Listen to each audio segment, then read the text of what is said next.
Halo pemirsa, selamat berjumpa kembali dengan channel Kuliah Keperawatan Gratis. Assalamualaikum warahmatullahi wabarakatuh. Pada kesempatan kali ini kita akan membahas tentang diagnosis dan penata laksanaan atau penanganan dari trauma dada.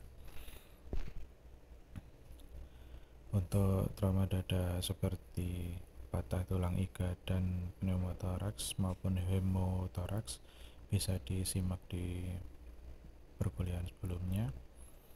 Kita lanjutkan pembahasannya tentang pemeriksaan diagnostik. Jadi dokter tidak bisa mengira-ngira atau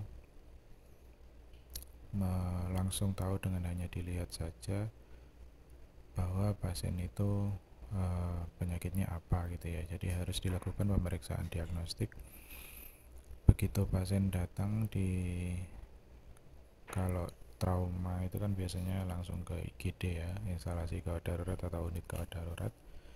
Biasanya akan dilakukan pencitraan, bukan pencitraan seperti politikus gitu, tapi dilakukan tindakan foto rongsen toraks AB atau anteroposterior atau postero anterior ataupun lateral, jadi tergantung dengan lokasi cederanya yang didapatkan dari pemeriksaan fisik. Kemudian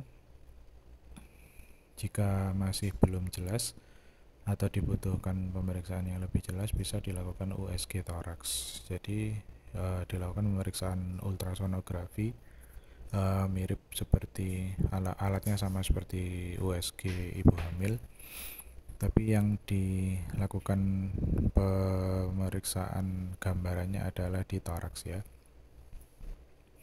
untuk menentukan area cedera, kemudian apakah ada penumpukan udara atau cairan di dalam rongga pleura. Kemudian dilakukan pemeriksaan darah, yang biasanya itu diperiksa darah lengkap. Dari situ kita tahu jumlah hitung sel-sel darah merah, putih, dan trombosit. Kemudian faktor pembekuan darah kita biasanya perlu diketahui untuk mengetahui kecepatan penghentian perdarahan, seperti itu. Kemudian yang juga karena berhubungan dengan pernapasan akan diperiksa gas darah arteri. Nah, di dalam pemeriksaan gas darah arteri akan didapatkan biasanya saturasi oksigen turun, CO2-nya naik, kemudian tekanan O2-nya juga turun.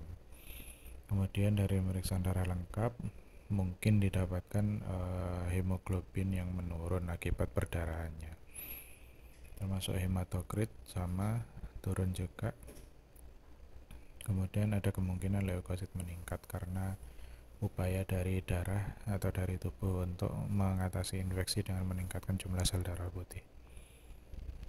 Selanjutnya yang untuk menentukan jenis cairannya dapat dilakukan tindakan torakosentesis sekalian untuk mengurangi tekanan di dalam rongga dada ya.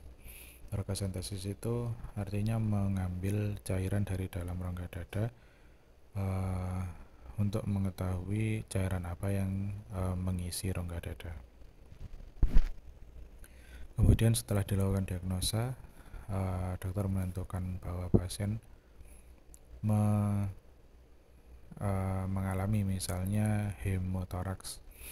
Nah, hemotoraks itu isinya kan cairan darah ya, jadi karakteristik cairan itu mengikuti gravitasi sehingga letaknya selalu di dada bagian bawah. Beda halnya dengan pneumotoraks yang isinya itu udara yang terjebak, jadi biasanya mengisi daerah dada sebelah atas. Namun tidak menutup kemungkinan juga pada kondisi hemo atau pneumotoraks atau hemopneumotoraks, pneumotoraksnya juga terjadi di rongga dada atau cavum pleura bagian bawah. Nah, yang dilakukan adalah mengeluarkan apa yang terjebak, jadi cairan sama udaranya dikeluarkan dengan memasukkan selang ke dalam rongga pleura, atau biasa kita sebut sebagai drainase, seperti halnya drainase di tempat tinggal kita ya, di lingkungan kita. Jadi memang digunakan untuk drain atau mengeringkan cairan dari dalam area yang cedera. Jadi dipasang selang, kemudian diarahkan ke bawah, kemudian ditampung. Ini untuk mengeluarkan darah ataupun cairan yang terjebak di rongga pleura. Harapannya dengan bantuan gravitasi cairannya bisa mengalir keluar. Kemudian kalau tidak mencukupi dengan chest tube dengan satu penampung, maka ditingkatkan menjadi sistem WSD atau water seal drainase, atau drainase yang menggunakan water seal atau sekat air ya. Jadi bisa ada sistem 1 tabung, 2 tabung, dan 3 tabung. Untuk ilustrasinya bisa dilihat di gambar. Jadi kalau yang tabung pertama diberikan air yang bisa bercampur dengan ininya ya. Kalau 1 tabung bercampur dengan darah yang keluar. Kalau yang kedua sistem 2 tabung itu water seal-nya ada di tabung yang kedua, jadi tidak bercampur antara darah dengan water seal. Sedangkan yang sistem 3 tabung itu tabung yang 1, 2 sama, yang ketiga itu berfungsi sebagai untuk disambungkan ke suction atau alat penyedot. Untuk di zaman sekarang sudah ada satu alat jadi satu gitu ya, dihubungkan ke listrik, kemudian memberikan tekanan negatif atau tarikan yang membantu untuk mengeluarkan cairan dari dalam rongga dada. Jadi selain efek dari gravitasi, juga ada tarikan dari alat atau mesin.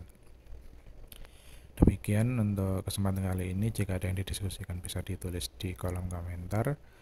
Jika dirasa bermanfaat, klik tombol like, share, jangan lupa subscribe. Sampai jumpa di video berikutnya. Terima kasih. Assalamualaikum warahmatullahi wabarakatuh.